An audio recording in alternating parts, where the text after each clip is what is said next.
Welcome to our channel. ఎప్పుడైనా ఇడ్లీ పిండి మిగిలిపోయినప్పుడు ఇలా చేసి చూడండి, చాలా టేస్టీగా ఉంటుంది.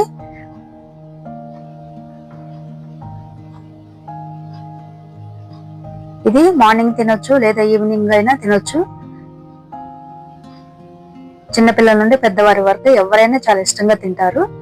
ఇడ్లీలు అంటే ఒక్కొక్కసారి ఇష్టం అనిపించదు కదా కొంతమందికి. అలాంటప్పుడు ఇడ్లీ పిండితోనే ఇలా చేసి చూడండి, చాలా బాగుంటుంది. ఈ వీడియో మీకు ఖచ్చితంగా నచ్చుతుంది. ఈ వీడియోని ఇప్పుడే లైక్ చేయండి, షేర్ చేయండి, అలాగే ఛానల్ని సబ్స్క్రైబ్ చేయండి. ఇప్పుడు స్టవ్ వెలిగించి దోశ ప్యాన్ పెట్టుకోవాలి. దానిపైన 2 గరిటెల ఇడ్లీ పిండి వేసుకోవాలి. ఇది ఎక్కువ స్ప్రెడ్ చేయొద్దు, లైట్గా ఇలా స్ప్రెడ్ చేసుకుని దానిపైన ఉల్లిపాయ ముక్కలు, క్యారెట్ తురుము, పచ్చిమిర్చి ముక్కలు, జీలకర్ర ఇవన్నీ వేసుకోవాలి. పిండిలో కూడా ఇవన్నీ కలిపేసి డైరెక్ట్గా ఇలా ఊతప్పంలాగా వేసుకోవచ్చు. ఇలా పైనుండి వేసుకుంటే కొంచెం కలర్ఫుల్ గా కనిపిస్తుంది. పిల్లలు కూడా చాలా ఇష్టంగా తింటారు. ఇది చాలా టేస్టీగా ఉంటుంది.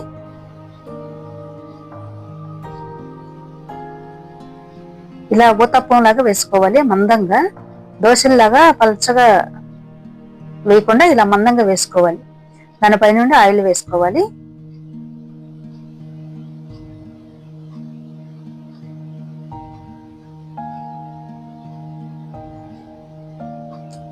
చాలా ఈజీగా ఉంటుంది వేసుకోవడానికి, ఇంకా తినడానికి కూడా చాలా టేస్టీగా ఉంటుంది అన్నమాట. దీనిపైన మూత పెట్టాలి. మూత పెట్టి సిమ్లో పెట్టి ఉడికించుకోవాలి. ఇప్పుడు ఈ దోశని, ఈ ఊతప్పాన్ని రెండో వైపు తిప్పుకోవాలి. రెండో వైపు తిప్పుకొని ఎక్కువసేపు ఉండొద్దు, కొద్దిగా ఒక్కసారి అలా 1 మినిట్ లోపు అలా ఉంచేసి తీసేసుకోవడమే. ఎక్కువసేపు ఉంటే మనకి క్యారెట్, ఉల్లిపాయ ముక్కలన్నీ మాడిపోయినట్టు అవుతాయి.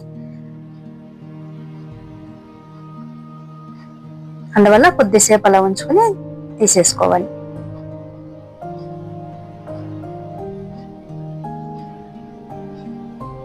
చూసారు కదా ఎంత బాగా వచ్చిందో. ఎక్కువ మాడకుండా చూసుకోవాలి ఉల్లిపాయలు ఇంకా క్యారెట్ ఆ ముక్కలన్నీ.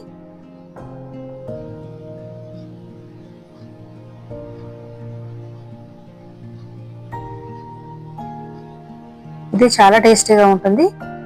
క్యారెట్ తినే పిల్లలు కూడా ఉంటారు కదా, అలాంటి వారికి ఇలా దోశ మీద వేసి పెడితే చాలా ఇష్టంగా తింటారు అన్నమాట. ఇది మందంగా వేసుకోవాలి.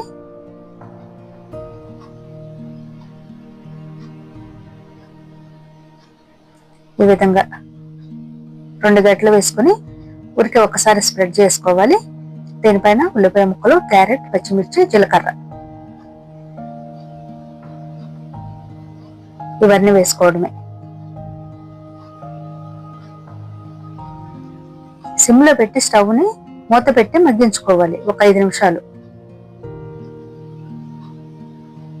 అప్పుడు మంచిగా ఉడుకుతుంది అన్నమాట, లోపల కంటే ఉడుకుతుంది. వెంటనే మనం తిప్పేయకూడదు అన్నమాట, హైలో పెట్టేసి వెంటనే తిప్పకూడదు.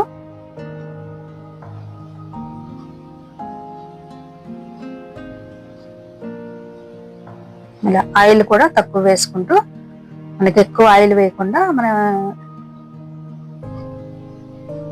తక్కువ ఆయిల్తోనే ఇలా చేసుకోవచ్చు.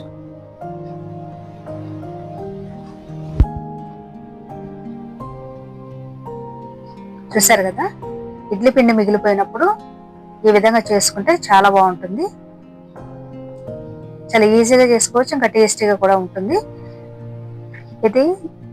దీని పక్కన నిమ్మకాయ పచ్చడి ఇంకా అల్ల పచ్చడి పెట్టాను. కారపొడి కానీ ఇంకా పల్లీల చట్నీ కానీ ఏదైనా టేస్టీగానే ఉంటుంది. చూసారు కదా ఎంత ఈజీగా ఇంకా టేస్టీగా ఈ విధంగా బ్రేక్ఫాస్ట్ చేసుకోవచ్చు, లేదా నైట్ డిన్నర్ లో కూడా తినొచ్చు. మనం రైస్ తినకుండా నైట్ ఈ విధంగా చేసుకు తినొచ్చు. ఇడ్లీ తినాలంటే ఒక్కొక్కసారి తినాలనిపించదు కదా, అలాంటప్పుడు ఇలా ఇడ్లీ పిండితోనే ఇలా చేసుకుంటే చాలా టేస్టీగా ఉంటుంది. ఇంకా మనకి కడుపు నిండినట్టు కూడా ఉంటుంది అన్నమాట.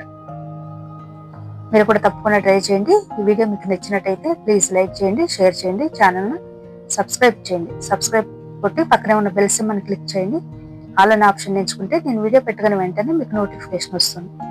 ఇలాంటి మంచి వీడియోస్ చూడవచ్చు. Thank you for watching.